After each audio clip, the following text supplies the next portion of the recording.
At that point, it sounds like you've done your homework. And what I always recommend is go on a few consultations to get a sense of how this procedure is performed, and also to get a better understanding of the process involved. What I tell patients who come to me for consultation is this should really be an educational experience to really learn about the process involved, and specifically your anatomy and aesthetic goals.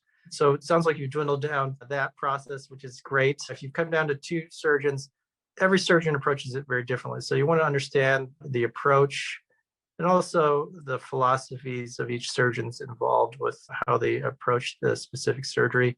And then finally, getting a sense of the aesthetics. So, every person has a different aesthetic eye.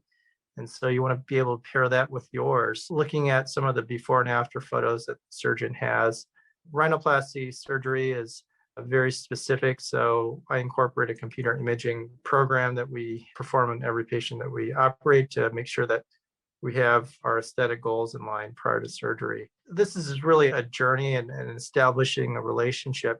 And plastic surgery doesn't occur overnight. It often involves a healing process. So you want to be able to feel comfortable with that surgeon, establish a rapport and a kind of a teamwork effort towards this common goal. So you would ultimately choose the right surgeon that you feel comfortable having these discussions with.